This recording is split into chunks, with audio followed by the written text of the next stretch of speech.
Happy 420. I'm Kai. And I'm Queen Reefer. And you're watching Stone Cold Murder. Just a PSA, if you have any information to help solve a crime, you can go to crimestoppers.com to report any information anonymously. This podcast contains material that might not be suitable for all audiences. Viewer discretion is advised. Welcome back to Stone Cold Murder, Season 3, Episode 9, Part 1. Hey. Hey. Hey. Hey. How you doing? Hey. Hey. What's up, pretty lady? How are you? I said smooth. Smooth. How are you? Smooth. Well, I just won't ask you how you are. No, you can time. ask me how I am, but it was just funny that you went, smooth. How are you? How are you? I'm good. Are you sure? Okay. Yeah. Mm-hmm. Yeah. Mm-hmm. Yeah. You're so sure, so very sure. I'm just gonna talk in monotone now. I am so sure. Ha ha ha ha ha ha ha. I can't do it. Ha. You are so funny. Ha ha ha ha ha.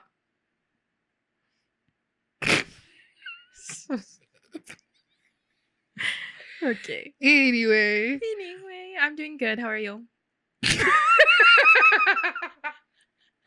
That was better than mine. It was worse because it was because you said, "I'm great. How are you?"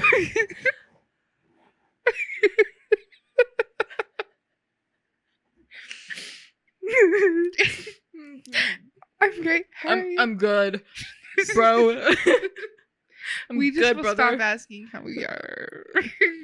I'm good, brother, man. Brother man. Brother man, sir. Brother Fella. man, sir.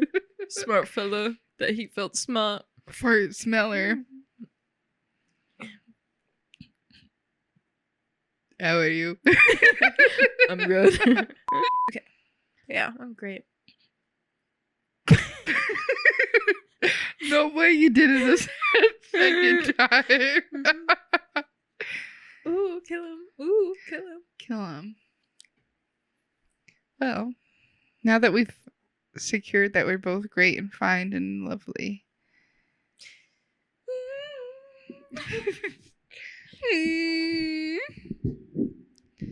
Every time. Better. It was like this. So sometimes I like to hide behind the mic. I think I'm rewatching the episodes and I'm like, I really did like readjust it to like right here. I said, let me hide. So now, thank you You so guys much. can still see, right? Thank you so much for coming to Stone Cold Murder, episode 9. Thanks. Thanks, though. Say hi. My microphone is. I did it again. Well, I'm not. Oops, someone slapped my hand if I did touch it again. I play with your heart. I'm not that innocent. I'll slap your hand. Thanks. So I get my clip taken away. Did it But you can't take her microphone away? Do you want to say the episode? Yes. On June 13th, 1994, right around midnight, police were called to a home. That's all I read because I don't want to ruin it. Well, you could try it out if you don't want me to have a mic, I guess. No, I'm just salty about my clip. It's okay. It's okay. So, like, I feel like you're just mad. I'm jealous. I literally just said I'm just mad about my clip. I just like, Oh, so you're gonna double down on it? Yeah, I'm just like, now I'm mad. You're mad at me. I'm not mad at you. I'm mad that I don't have my clip.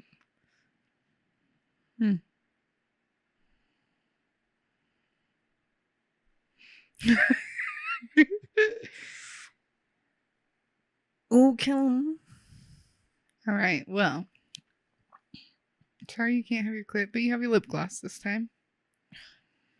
And now I gotta play with my hair because my hands have to do something. Twiddle your thumbs. Twiddle thumb. Or like, you know what pillow. I can do though? What? My family. My family hate me so bad. They took away my crib because I'm bad. It's true. It's true. And the other thing is, my sister had a baby, and I took it over because she passed away, and then the baby lost its legs and its arms, and now it's nothing but a stump. You crib. Did you say crab or crib? My crib. My clip. Oh, my crib. They took away my crib. Because I play too much. You do play too much. Way too much. Be serious for once in your life.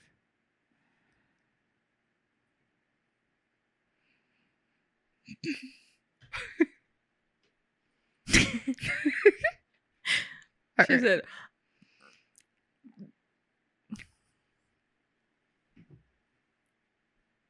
girl, what in the fuck?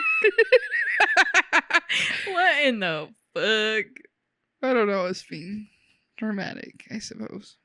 Anyways, now I guess we could start the show since we bullshitted for however long. And this is a long one. It's a long one. Yep. If you guys could get ready, because I obviously said part 1 at the beginning. So that implies there's another part. Would you imagine? Could you imagine? Have we ever done a 2-parter? No. The answer is no, we have not. Alright, so that was part 1. We'll see you guys next week. The longest episode ever. But you guys, I think we'll be more than happy to tune in to another episode because it is so long. We're not going to make you wait a whole week. We'll give it to you a little before a week. So it's like an extra little bonus episode before the finale. It's a boner. It's a boner, guys. Ding, ding, ding. Mm-hmm. All right. Hopefully you've had enough time to get hive like us. Well, me. And we can jump into it here. You got a hair in your lip? Yeah. I get Milo hairs every time I wear lip gloss. I get Stella Milo hairs just in my lip gloss. And keep you But at least it be popping. It is always popping. That is for sure. My lips are dry. Like the Sahara. The Sahara. The Sahara. Wearing. Sahara. Skandwall. Skandwall, dude.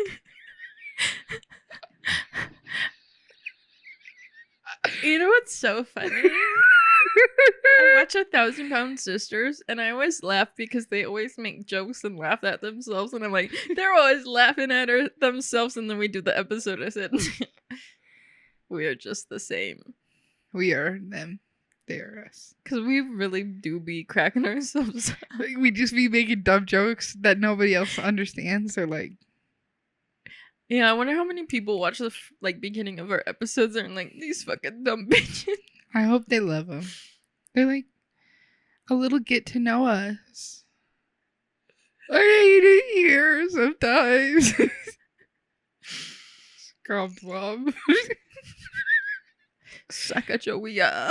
Anyways. Yeah. I'm sad now. My family be so funny to me. She didn't hurt my feelings. Oh, pretty little feelings were hurt. Right before I started the episode, and I get shot. And then she make fun of me and people whack. Our story starts out on June 13th, 1994. Right around midnight, police were called to a home on South Bundy Drive in Brentwood, California. The callers said that they heard profuse barking coming from outside throughout the night, and this barking began around 10:15 p.m. So around 10:55 p.m., someone else who lived a few blocks away that was not the caller found an Akita dog, which is a big, fluffy kind of dog. I don't know if you've ever seen one, but they're cute. I don't think I have. No? Actually, our dads had one. Our dads. Our dad and uncle We have had multiple one. dads? I mean, we do have two. I mean, yeah, but like... Not like that. Yeah. Anyways. I have seen those dogs. I don't know what it is. Yeah, they're cute and fluffy and big. Mm-hmm. So that kind of dog was just barking. That dog. Barking. That dog. Can I pet that dog? Can I pet that dog? No, he's Can I pet that dog? Yeah. So they found the barking dog in the street outside their home. And the dog was covered in blood. Mm-hmm. It was a big fluffy dog, so I can imagine it was probably a mess. Yeah. You know what I mean? And was like trying to follow this neighbor home. Mm-hmm. And it was clearly distressed. And when that neighbor tried to walk the dog back to the house that it belonged to, it like refused. It like hunkered down and would not go towards the house. So he decided just to try and see if it would walk home with him. And since the dog didn't want to go back, it did walk back home with the other guy, and he just decided to take it overnight. And I guess him and his partner got to thinking how weird it was. The dog was barking so much and covered in blood, and it just wasn't like sitting right with them after a while. So they were like, maybe we should go check that out again and see if the dog will take us back to the house. Yeah, I was going to say, did they just like, they're like, dog? We have this bloody dog, now what? But Slay, they had common sense. Yeah. It took them like about an hour, and they were like, yeah, let's go check. Yeah, try at again. least they like, Yeah. didn't just brush it under the rug. Right. So at around midnight, the couple decided to walk the dog back to the house where it had been found. And they told the police that the dog eventually led them down the street. And that's where they found 2 adults laying in pools of blood, dead outside the home, located on South Bundy Drive. So immediately they went ahead and ran to call police, obviously. And when police arrived, the initial crime scene was absolutely gruesome. Like, it was bloody. It was gnarly. They found 25-year-old restaurant waiter Ron Goldman and 35-year-old Nicole Brown Simpson dead in the front yard. The front door to Nicole's condo was open, but there was no signs of a break-in or forced entry to the house. Nicole's body was laying face down and barefoot at the bottom of the stairs leading to the front door. And the sidewalk leading to those stairs was covered in blood, but her feet were not covered in blood. They were completely clean. So police said, based off of this evidence, they concluded that she was probably the first person attacked and killed, and was probably the intended target that night, opposed to Ron. And it was her condo too. So Nicole had been stabbed multiple times in the head and neck, and there were very few defense wounds, so it didn't seem like she fought her attacker back. So there was like virtually none on her hands. So you know what that means? Either she was really caught off guard and didn't have time to react, or she knew that. Yeah. And probably someone huge too, because I don't know, you would think that you would get like some kind of something, but if someone's bigger than you, then probably not. So the fatal wound was plunged deep into her neck, severing her carotid artery. There was a large bruise in the center of her upper back that seemed to match a footprint that was found on her clothing. So investigators believe that after killing Ron, the attacker returned back to Nicole, who was on the ground, and pulled her head back by her hair and slit her throat. Ouch. Yeah. Overkill. Her larynx could be seen through her wound and on her neck, and her C3 vertebrae was severed as well. Oh my gosh. Yeah, nearly decapitating Nicole. So that's like really deep. That's a intense slitting of the throat. That's like I said, overkill. It's not normal. Yeah. Not that murder is normal, but like that's some hate behind that. You know what I mean? That's not just an attack. Mm-hmm. Ron Goldman's body was found under a tree near the fence in the front yard. Ron had been stabbed multiple times on his upper body and neck. And like Nicole, there were very few defensive wounds on his hands as well. So investigators really figured that neither of them struggled long with the attacker, which to me that indicates that someone has some type of skill set or that gives them that advantage over them. Like you said earlier, maybe someone who they knew, someone caught them off guard, someone bigger than them, that type of a thing that would give them the advantage. Or they were just bigger than both of them. Forensic evidence from Los Angeles County coroner alleged that the attacker stabbed Ron only with one hand while holding him in a chokehold with the other. Which is like, what the fuck? I don't know how you really like figure that out as a coroner, but somehow they were able to figure that out, and that just seems like it had skill behind it. I don't know. Like I don't feel like a normal just person that was just there to like rob the place.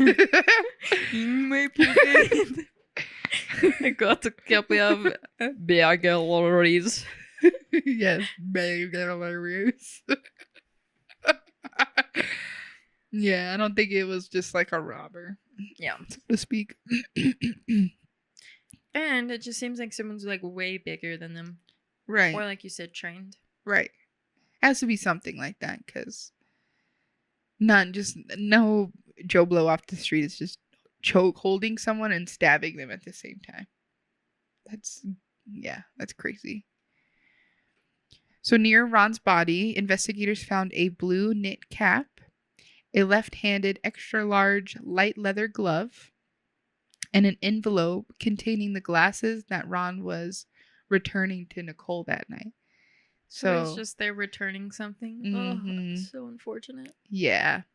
Detectives actually believe that Ron Goldman walked up to Nicole's house during the murder, and that's what got him killed also, because he was a witness to it. Yeah.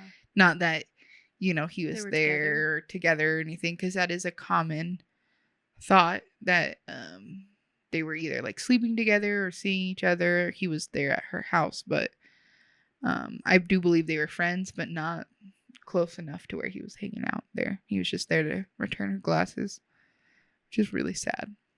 Investigators also found a trail of the attacker's blood in bloody shoe prints that went through the back gate. So it went from the front yard through to the back gate. And near the footprints, drops of blood found from the killer. Wait, I already said that. Yeah. Apparently, they were able to measure the distance between the prints, and they determined that their assailant walked away from the crime scene instead of ran away from the crime scene. So I'm not really sure how they did that, other than just like the distance, I guess the distance of the footsteps. Yeah. Probably when you walk, it's like shorter strides, and when you run, it's like probably like further apart. Probably. Yeah, that makes sense. Different splatters. Yeah, that makes sense too. Yeah, instead of just like straight down drops. Totally. Yeah, but I thought that was interesting too. That kind of shows that they didn't really give a fuck,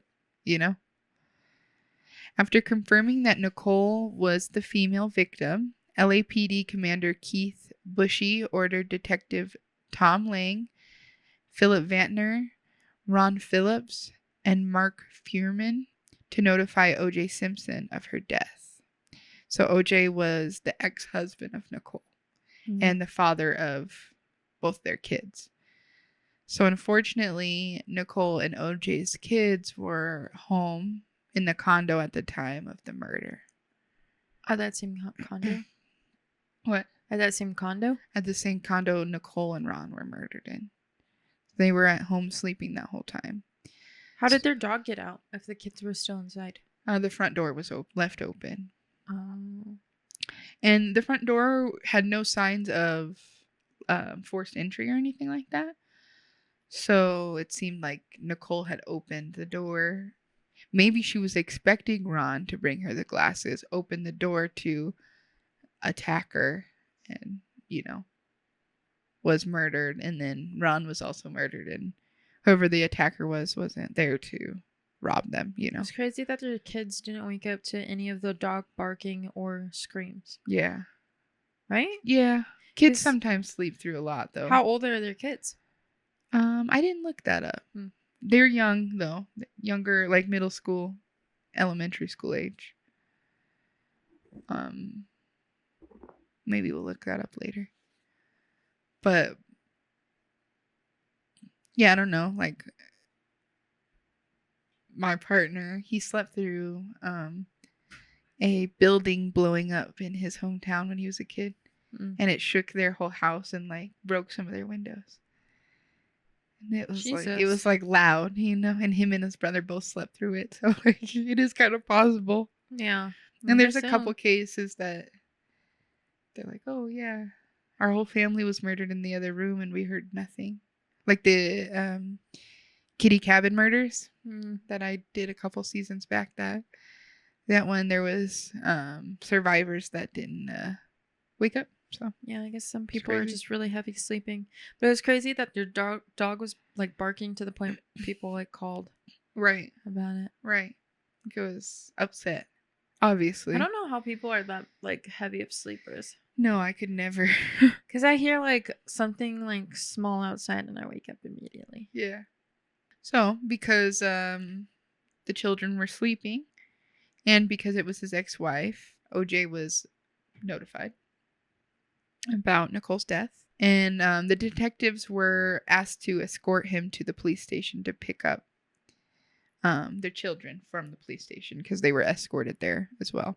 The detectives went to OJ's home and buzzed the intercom for over 30 minutes, but they received no response.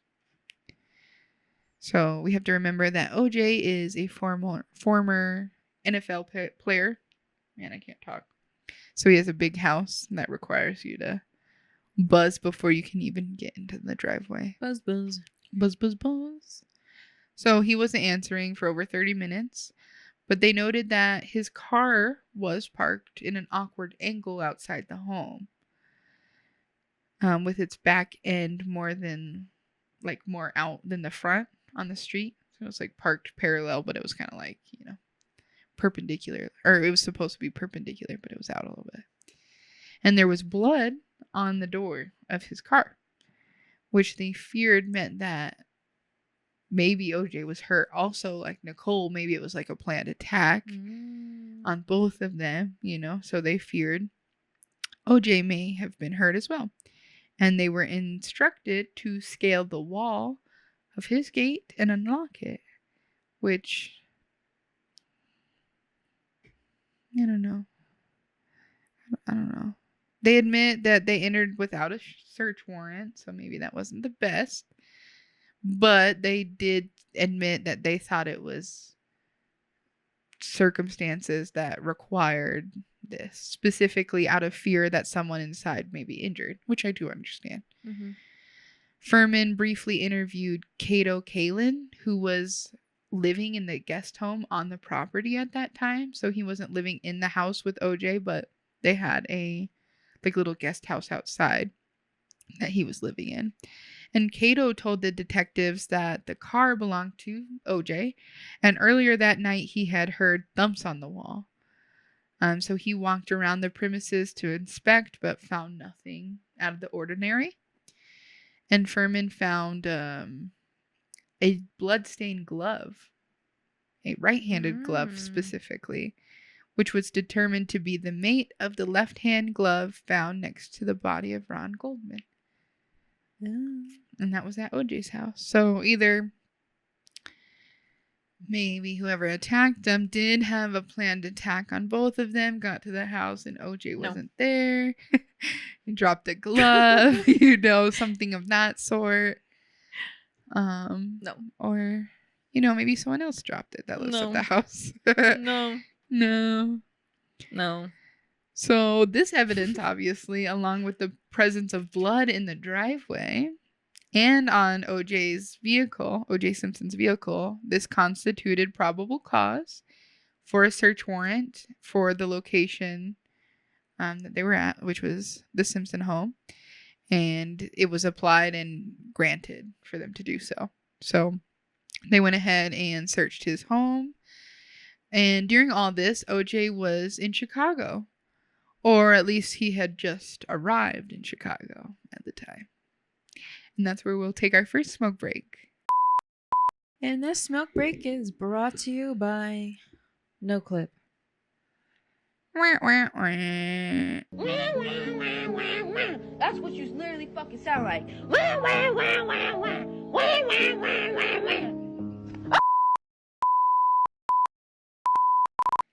And we're back from our smoke break. So before the smoke break, we were talking about OJ being in Chicago, or that he had just arrived in Chicago. The police went to OJ's home on June 13th and took him to Parker Center Police Station for questioning. So he didn't get back until June 13th, and that's when they were able to finally pick him up for questioning. Detective Lang noticed that Simpson had a cut on his finger, on his left hand specifically, and that he thought it may be consistent with where the killer would have been cut and bleeding from, where they saw those droplets of blood and all that, and on the glove. So he asked OJ how he cut his hand. And OJ claimed that he cut his finger accidentally while in Chicago after learning of Nicole's death. But the detective then informed OJ that they actually had found blood in his car. Mm-hmm. So they were like, well, we found it before you got back from Chicago, so clearly you cut your hand before, not after. So after that being presented, OJ did admit that he cut his finger on June 12th, so the day before, but said that he didn't remember how he cut it. So, yeah, which I guess could happen, right? OJ did voluntarily give some of his own blood for DNA comparison, and then they released him. So, very short questioning. I believe they released his children to him as well. But on June 14th, the next day, OJ hired a lawyer who was Robert Shapiro, and he began assembling what everybody referred to as the dream team. Ugh. Which sounds sleazy as fuck, doesn't it? Yeah, I don't like that. No, especially when you're like considering like the crime that was committed. Like it wasn't just someone was shot or something like that. It was deliberate. It was intentional. It was gory. It was bloody. It was, it was rough. Yeah. It's an overkill situation. So I don't know, to be callous, even if we're saying he didn't commit this murder, even if you're the lawyer and being like, oh, I don't think you did this, calling it a dream team is a little distasteful. Right? It is, right? I just don't, no. Ew. Next. Yeah, but so the preliminary results from the DNA test came back with matches to OJ Simpson. So it matched his DNA type. But the district attorney delayed filing charges until they had all of the results back. So it was just the preliminary results. They were like, let's make sure all the results match before we go ahead and arrest him. So Simpson spent June 16th and June 17th at the home of his friend, who was Robert Kardashian. Mm-hmm. Yes, the father of Kim. He was one of the so-called dream team people. So it was Robert, Mr. Shapiro, and several doctors there to attend to what they said was OJ's fragile mental state. So they were all tending to OJ at the time. On June 17th, detectives recommended that OJ be charged with 2 counts of first-degree murder with special circumstances of multiple killings after the final DNA results came back. And they came back obviously matching to him. So they went ahead and issued an arrest warrant for OJ because the DNA results were a match.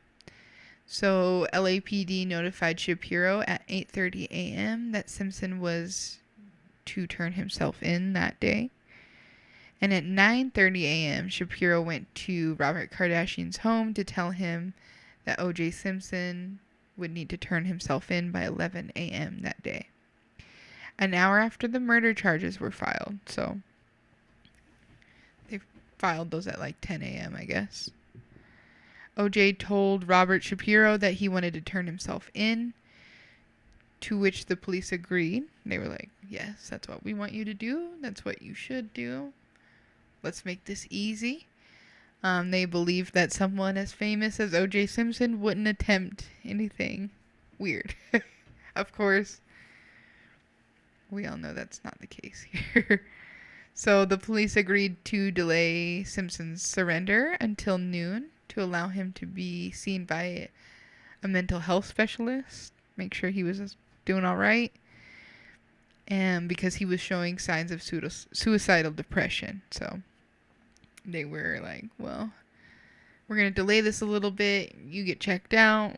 As long as you promise to come turn yourself in, we'll all be good and we can proceed. That's so crazy. Yeah. They wouldn't do that with, like, for anybody else. No. Because he's famous. Yeah. Very famous. So he had updated his will. He called his mother and his children. And he wrote 3 sealed letters. One of the letters was to his children, one to his mother, and the other one was to the public. That sounds pretty suspicious to me, not like he's going to turn himself in my opinion. Mm-hmm. More than 1,000 reporters waited for OJ outside the police station, but surprise, surprise, he did not arrive. Wow. Yeah. He did not come at noon. And the LAPD was like, what the fuck? They did not expect that at all, actually. So they notified Shapiro that OJ would be arrested at Robert Kardashian's home. Now that he didn't turn himself in, they were like, we're going to come there. We're going to arrest him. He's lost his chance of turning himself in, basically. So Robert Kardashian and Shapiro told OJ that, the police were coming and that they would be here soon, and they arrived about an hour after this call. But Simpson and his friend Al Cowlings had disappeared completely. So Al was a former NFL player that had played with OJ, and they were good friends at the time. So I don't know if Robert Kardashian and Mr. Shapiro just left and that's how they escaped, or they just let him leave, or what. But regardless, they snuck out or something. They were gone. Yeah. The 3 sealed letters OJ had written were left behind at his home. And at 1:50 p.m., Commander Dave Gascon of LAPD, he was the chief spokesman there, publicly declared that OJ was a fugitive. And the police issued an all-point bulletin for him and his arrest warrant for Al Cowlings as well. At 5 p.m., Robert Kardashian and one of his defense lawyers read Simpson's public letter, obviously to the public. In this letter, Simpson sent greetings to 24 different friends, and he wrote, in quote, "First, everyone understand I had nothing to do with Nicole's murder." He described the fights that he had between Nicole and him and the decision not to fix their relationship. And he asked the media, as a last wish, quote unquote, not to bother his children. He wrote to his former girlfriend, who was Paula Barbary, who had just broken up with him actually hours before Nicole was murdered. So they had just freshly broken up. He said, quote, "I'm sorry, we're not going to have our chance. As I leave, you'll be in my thoughts. I can't go on." And then there was a little apology to the Goldman family, which I thought was very interesting. And then the letter ended, and he said, "Don't feel sorry for me. I've had a great life, great friends. Please think of the real OJ and not this lost person." So I don't know. What kind of letter do you feel like that is? Like I'm never coming back type. Like a letter, right? Mm-hmm. Yeah. And that's what everybody else assumed. Mm-hmm. And in my opinion, an innocent person doesn't write a letter. Yeah. I'm not saying he did it, but I'm saying, in my opinion,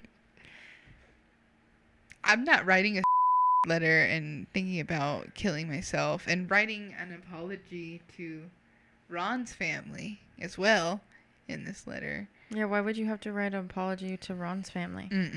It's one thing to be like, I am distraught because my wife was murdered. Like, but why do you have to apologize for Ron? Right? That's the weird part. That's weird as fuck. So just like you and I, most people assume this is a note. And, you know, like, that's pretty much what you would include in this note, if I'm not mistaken. Now, because OJ and Al are missing, there is now a massive search going on for OJ. And during this time, while everybody's searching for him, Mr. Kardashian and Shapiro went ahead and held a press conference about the whole thing. In this press conference, they said that he and Simpson's psychiatrist agreed that those notes were notes, and that OJ was probably planning on doing something drastic that day. Shapiro went ahead and asked OJ to surrender himself and turn himself into the police and not to do anything crazy. News helicopters joined in on the chase, so they had the Los Angeles highway system looking for Al Crowling's automobile, which was a white 1993 Ford Bronco. At 5:51 p.m., OJ reportedly called 911, and this call was traced to the Santa Ana Freeway near Lake Forest. So he called 911. It doesn't really say what was said on this call, but they were able to at least figure out where he was going and like what direction he was going in. And at around 6:20 p.m., a person driving down Orange County Highway notified California Highway Patrol after he saw who he believed to be OJ in a Bronco on I-5 freeway heading north. So he's like, "Hey, I think I've seen the Bronco you guys are talking about. It's going down north on I-5 freeway," basically.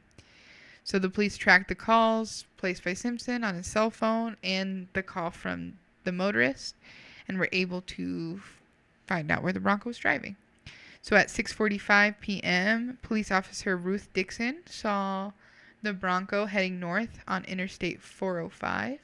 And when she caught up to it, Al was yelling out that Simpson was in the back seat of the vehicle and he was pointing a gun to his own head. So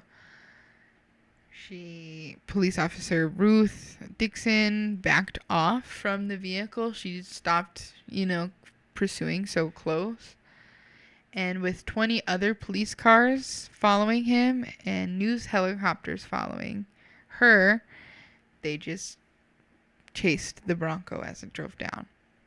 So this chase was so long that one of the news helicopters ran out of gas during it and had to go gas up, and they begged a different news place to give them the footage that they had lost while they refueled.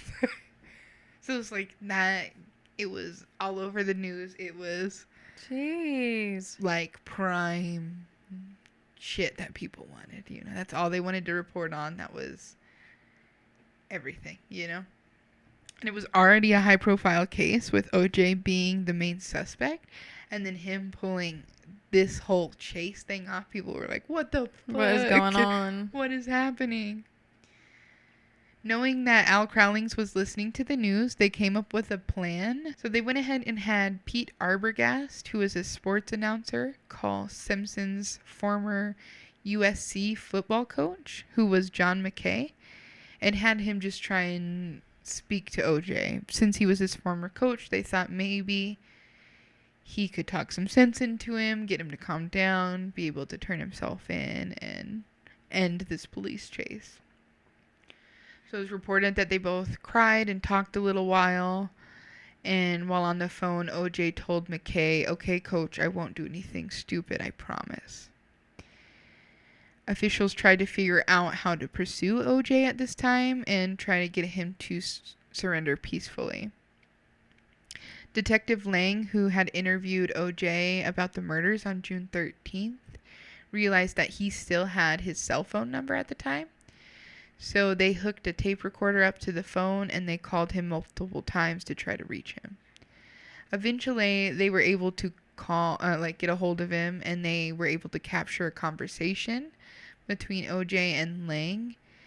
And they repeatedly pleaded with OJ to throw the gun out of the window.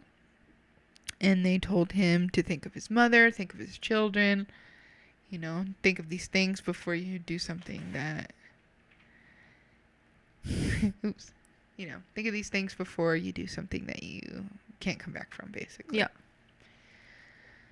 So on this phone call, OJ apologized for not turning himself in earlier that day and, quote, "I was the only one who deserved to get hurt. Just go with Nicole. I just wanted to go with Nicole. Just get me to the house. I need the gun for me." So that sounds like he's not wanting to turn himself in. He doesn't want to go to jail. He's ready to just, you know, be done with the whole situation. So the Bronco did eventually make it back to OJ's home.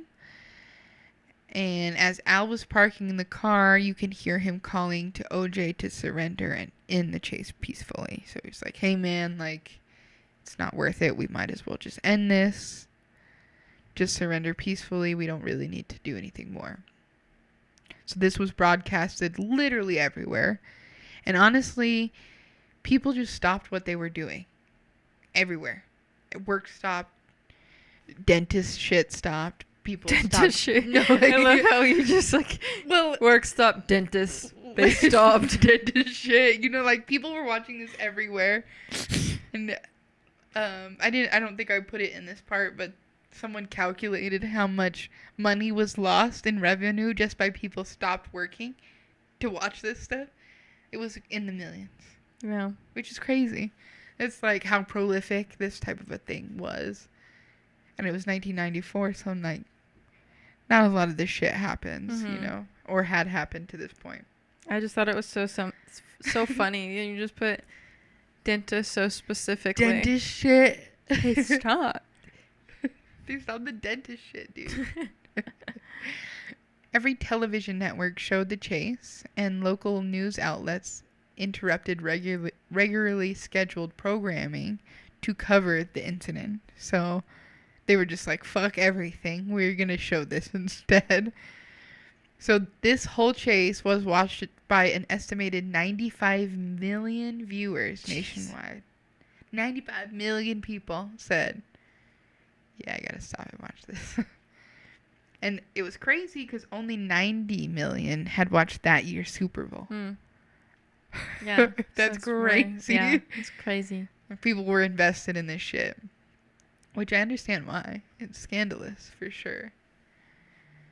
During all this craziness, the NBA finals were going on, actually. And so they had one station, Bob Costa, acted as a go-between between Marv Albert, who was calling the game, the NBA game, and Tom Brokaw, who was reporting on the chase. So this event was on a split screen on the show. So they had the NBA finals on one side and the chase on the other. Yeah, that's crazy. Could you imagine? No. You're just like sitting there like watching both. Yeah, like, oh my god, famous. Oh my god, they're still chasing. Yeah. Oh my god. And they thankfully had this guy being the go-between between the two, so you knew exactly what was going on. What a time. The between. Yeah, the between, man. The between the tween. Between the tween. Between the two, okay? Between the tween and I was tween. Not only was the chase broadcasted everywhere nationwide, but it was also broadcasted internationally, including France and China. Dang. What the heck? People were like glued to the screen. There were thousands of spectators and onlookers packed on overpasses along the route of which they were chasing OJ. Like a fucking marathon, people were holding signs out for what OJ. The fuck? It says, "Go OJ and save the juice." Yeah, people, and you know, it comes with how beloved OJ was a person, and I'll get into that later, like just how much people really loved OJ and were shocked that he did this, but like that's people were really just gonna say no, let him go. Please that's just let him go. so like stupid. This is what I hate. Like, you can have your like celebrities that you like and whatever, you know, Yeah, but to be that like obsessive over someone, where if they're like yeah, on trial or trying to get arrested for murder, where you're like, oh no, let him go. It's Yeah. OJ Simpson. Just so Yeah. crazy to me. Like, what? yeah, it's crazy. Like, just how like obsessed people are over celebrities. It's Yeah. just like, Celebrities in general, and No. then it's like sometimes even the murderers, once they become murderers, people then become even more obsessed, which is like disgusting. a whole nother thing. It's disgusting. Disgusting. Mm. Like, I think of the Night Stalker specifically, Richard Ramirez, and how many people like threw themselves at him and how gross he was. Like, not only was he like a disgusting murderer, serial killer, but some of his victims said that his breath smelled like wet leather. And I just can't, like, and the way he looked, I just, like, I can't imagine that you would be flinging yourself at this man. Yeah. What people do. People are psycho. And not to mention that OJ was not the Night Stalker. He wasn't a serial killer. He was a beloved football player, a beloved pillar in the black community, because he was a spokesperson for a lot of things that black people weren't allowed to be spokesperson for, people for. And he was like a trendsetter for a lot of these things. So a lot of people held him in a high regard because of these things. But he also sucks. You know what I mean? Like, you can love him and then be like, okay, now you deserve what you get, you know, type of a thing. There's no reason to still worship him after exactly finding out. Yeah. exactly. Yeah, But I don't people get that do. with people with celebrities and like, I don't get it either. And it's just like sometimes like the shittiest people get more famous after people find out how shitty they are. It's just like, well, because some people say all publicity is good publicity. I hate that. And it's like, it is true in a regard, because people just love drama. People love crazy, scandalous things. I hate it. I hate it so much. Yeah. Yeah, I know. So that's where we'll take our second smoke break. And this smoke break is brought to you by Beans. Beans, what the fuck? And we're back. We're back. So we were talking about people being weird and save the juice. Yep, exactly. Save the juice. Mr. OJ. Yeah. So, back at OJ's home, he was reportedly demanding to be allowed to speak to his mother before he would surrender, which I get. I do get that. I'm not gonna lie. So the chase ended around 8 at his Brentwood estate, where 27 SWAT officers awaited for his surrender. So That's crazy. Not playing around. They were like, you will surrender this time. OJ remained in the Bronco for about 45 minutes after the chase ended. And then he finally exited at about 8:50 p.m. And then went inside his home for about an hour where he was allowed to call his mother at that time. So Robert Shapiro then arrived, and Simpson finally surrendered to authorities a few minutes after his arrival. In the Bronco, police found $8,000 in cash, a change of clothes, and a loaded .357 Magnum, a United States passport, family photos, and a disguise kit with a fake goatee and mustache. Which, come on. A fake goatee and mustache is wild. You might as well have bought those glasses with the big nose and mustache. Exactly. And who are we kidding? Is OJ gonna be disguised in any way? There's no Yeah. There's. It was a try. Bro, that was. It was something. It's a choice. You're right. So finally, yeah, I can't stand the thought of him in a fake goatee and mustache. I just feel like it wasn't even the right color or anything, you know? Yeah, imagine. It's one of those curly ones. The handlebar. Bro, okay. So eventually, OJ was booked, and he was booked at Park Center. And then he was taken eventually to Men's Central Jail after that.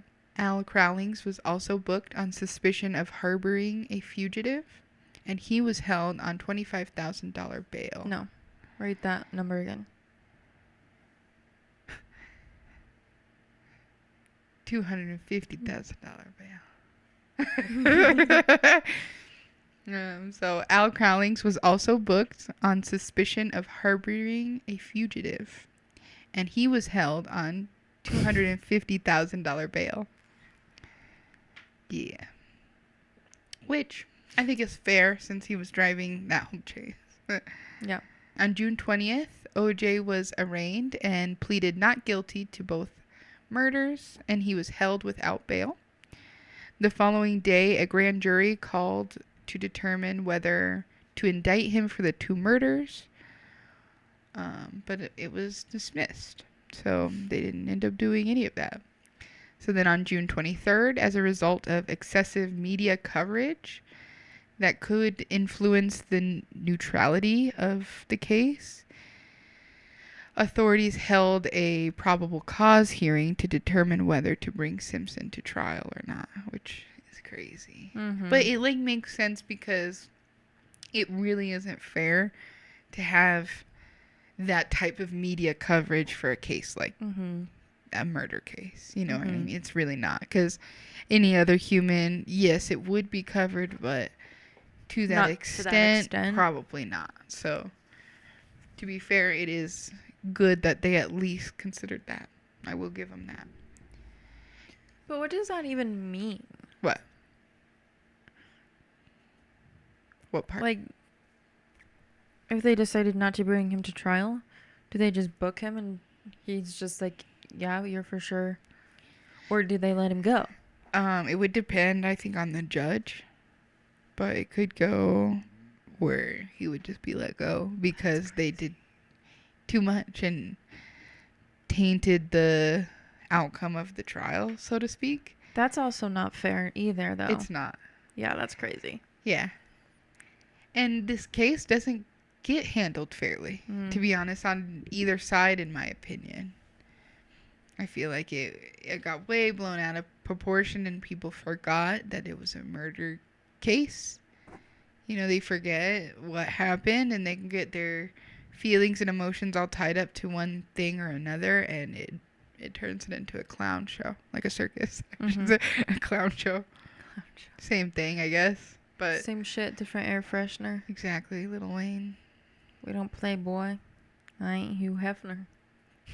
So, California Superior Court Judge Kathleen Kennedy Powell ruled on July 7th that there was sufficient evidence to bring OJ to trial for the murders.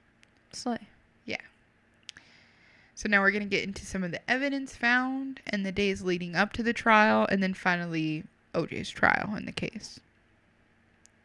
Jose Camcho of Ross Cutlery provided store receipts showing Simpson had purchased a 12-inch stiletto knife 6 weeks before the murders. The knife was recovered and determined to be similar to the ones the coroner said could be the ones that made the stab wounds. Mm-hmm. The prosecution did not present this evidence at trial because someone sold the information to the National Enquirer for like $12,000. So you can't really use that. Yeah, which is like where this bullshit like gets tied up, is like you forget that it's a murder case and you shouldn't be selling this kind of information before. I mean, you shouldn't be doing it at all, but especially before the trial. Mm-hmm. Like that's literally poor taste. Yeah, that's stupid. Tests on the knife determined that an oil was used, and it was specifically an oil that was used on new cutlery. So this was still present on the knife, and they indicated that it had never been used because of this. So they said, we don't think that this was the murder weapon used, because the oil was still present and no blood. Former NFL player and pastor Rossi Greer visited Simpson on November 13th at the Los Angeles County Jail. And a jailhouse guard, who was Jeff Stewart, testified to a judge that at one point Simpson yelled to Greer that he didn't mean to do it, end quote. After which Greer had urged Simpson to come clean about the entire thing. Judge Lance Ayato ruled that the evidence was admissible as being protected because the clergy, it was a clergy patient, like, confidentiality issue. So, no, he wasn't the patient, but he is someone that's working there, so it's not admissible in court because of that, if that makes sense. Because in the same breath, you could just make shit up. You know what I mean? At first, Simpson's defense used a horrible story, basically saying that someone hired a hitman by drug dealers and had murdered Nicole and Ron because drugs, basically. Drugs. Yeah. So, they gave... Sorry. They just said that they gave, quote, Nicole a Colombian necktie, which I feel like is in poor taste to say that, too. Yeah, what the fuck? Uh-huh. Yeah, and they were looking, instead of Nicole being the target in the case, they were actually looking for Nicole's friend, who was Faye, who was a known cocaine user, quote unquote, and failed to pay for her drugs. What? Yeah. Now, Faye had stayed at Nicole's condo for a few days because she was going into rehab. And this was a few days before the killing. So, did she use drugs and need to go to rehab? Yes. Did this mean drug dealers were after her and killed Nicole because she didn't pay for drugs? Not necessarily. Could that happen? Sure. But there's like other evidence that doesn't lead to that, so. Exactly. And had something like that happen, maybe we would have seen forced entry into the house, more defense wounds, that type of a scenario, opposed to someone really thinking it was a single killer. You know, this is not a case where they think it's a multiple killer situation. And I don't know. It's a different way scenario. Less like of a possibility. Right. Plus all of the blood evidence that they had at OJ's house. And it matched. Right. So it's like. Right. It doesn't. Yeah. So it was ruled that the drug dealer killer theory was highly speculative and it had no evidence to support it, obviously. And because there wasn't enough evidence to support that claim, Atio barred it from the court, from anybody hearing it, from the jury hearing it, and prohibited Christian Rettrick from testifying about his former girlfriend and her drug problems, which was Faye. So Rose Lopez stated on August 18th that she saw OJ Simpson's Bronco parked outside his house at the time of the murders, supporting his claim that he was home that night. But during cross-examination by Clark Lopez, she admitted this was not true, and she wasn't exactly sure what time she saw his vehicle, his Bronco. But they still used her in the defense testimony, which was very interesting, even though she admitted she had no idea. And however, they had a tape statement from Miss Lopez on July 29th that did not mention anything about seeing the Bronco. But it did mention another housekeeper who was also there that night, who was Sylvia Guerra. Prosecutors then spoke to Sylvia, who said that she thought Rose was lying. So I thought that was interesting. She said that she claimed that the defense offered both Sylvia and Rose $5,000 to say that the Bronco was there that night. No. Shady. You don't need to do that if you're innocent. I'll just say that right there. So when Judge Atto warned the defense that Miss Sylvia's claim, as well as the earlier statement, did not mention the Bronco at all in the tape, where Clark claims that Rose clearly stated that it was there. They stated that it was clearly a sign of her being coached into what to say and not her just saying the information that she knew. So because of this, they dropped her from their witness list, which is a good move on their part. Yeah. That would be stupid if they tried to do that, you know? Now, to kind of put you in the mindset of the time, this was a huge thing. It was on every channel, replacing regular scheduled soap operas and shows. And people were invested in this case. Not only were people invested, people were divided on the whole case, too.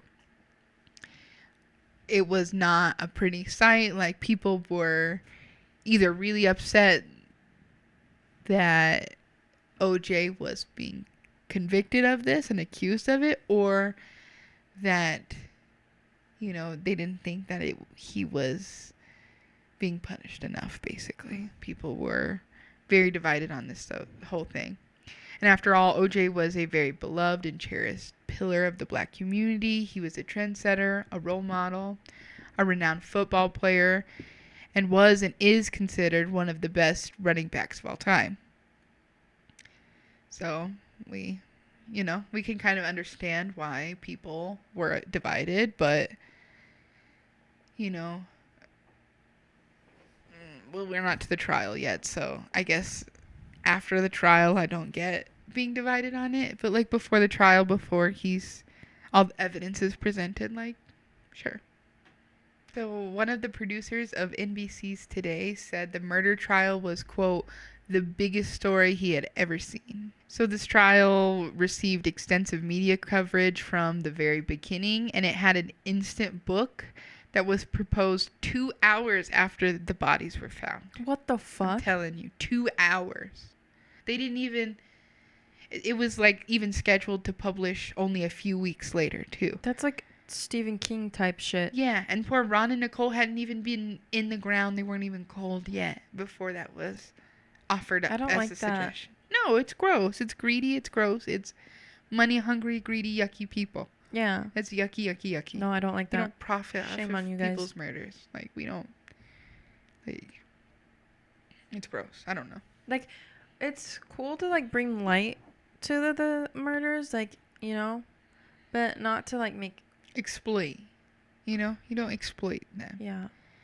It's pure exploitment, and, it's poor taste like, all the way around. Like, I find it okay to do like documentaries like after the fact, but 2 hours later is criminal. Yeah, and obviously we're here doing a podcast, so like that's fine. But 2 hours? That's fine. Yeah. Yeah. You know what I mean. 2 hours is absurd. Yeah. And a few weeks after to like schedule to publish it is insane. It's wrong. Yeah, I don't like that. It's wrong. Yeah. Disgusting.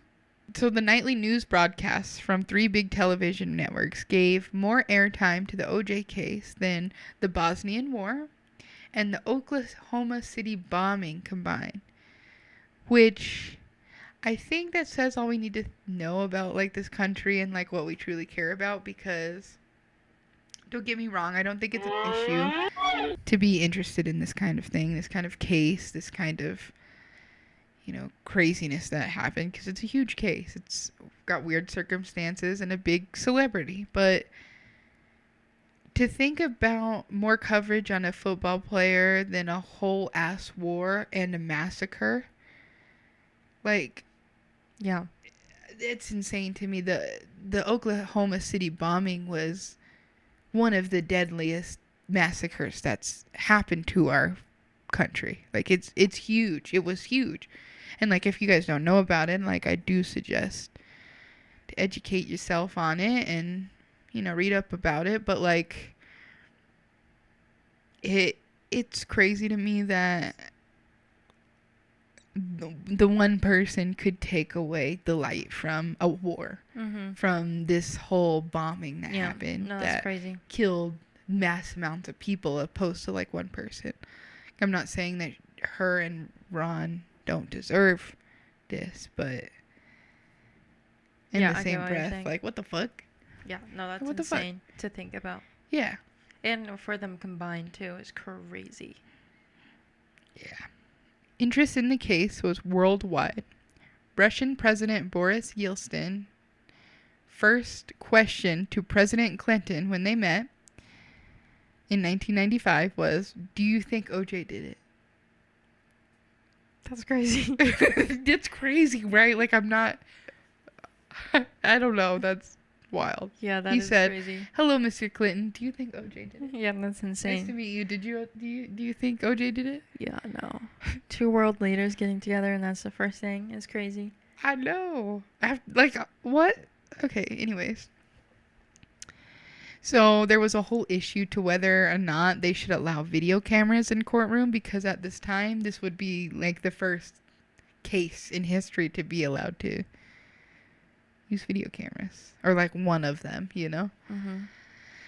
So Judge Yato had decided, ultimately ruling that live camera coverage would be allowed in the case, which is also a crazy move on his part.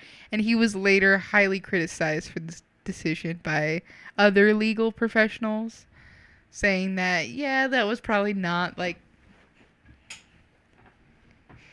in the best taste to do that kind of a thing.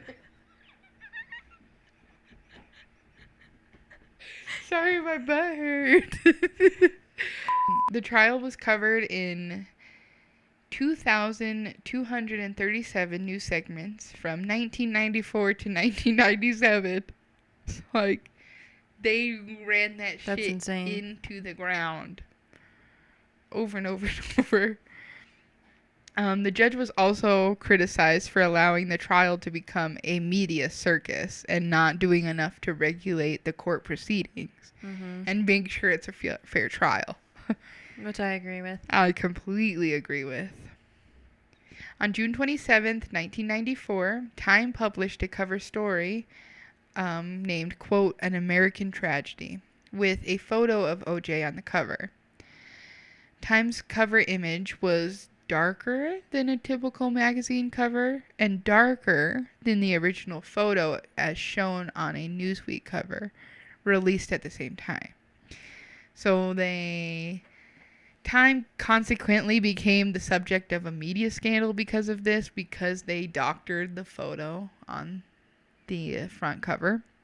Commentators found that its staff had used the photo manipulation to darken the photo, and that they speculated it was to make Simpson appear more menacing. after the publication of the photo drew widespread criticism of racist editorializing, Time publicly apologized for the photo manipulation. And I know what you guys some of y'all are thinking, like, well, there's not really an issue for editing photos how they wish, people can do that. But, like, I say absolutely not to that, because these kind of things are subtly is what I'm trying to say, sway opinions on things subconsciously. That's what I was gonna say. Yeah, just even like the darkest hue of something just makes it more eerie. Yeah, that's what they do for movies and comic books and things like that, to show that this is the bad guy, this is the protagonist, as you will. I mean, the antagonist, as you will.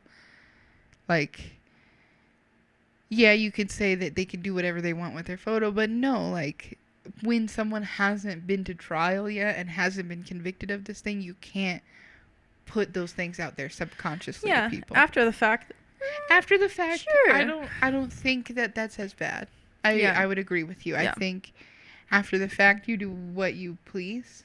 Yeah. Maybe not completely drawing horns on someone or something, something shitty like that. Like, if someone's a bad person and you make them seem menacing, what they are, they kind of are what they are. Right. But you wait until after the trial and all that kind of stuff, right? Yeah. This was before the trial and before it had even started. So I think with, like, trials like this, it's important to keep an unbiased opinion to receive the proper justice for the victim. When you use these little tricks like this, it truly, like, taints the whole thing. So that is where we'll end part 1. Part 2 will be coming at you in just a few days. So hit that little notification bell so that you know when part 2 drops, because you're not going to want to miss the ending of this case, because it's wild.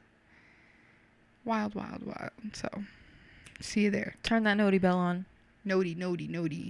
Ding, ding. Now I can put my lip gloss on. Put that lip gloss on, girl. Part 2. And the smoke break and ending break is brought to you by cinnamon rolls, because we about to go put some in the oven. Eat some cinnamon rolls. Roll it up in the cinnamon style, but also the weed style. Part 2. It's also late, so.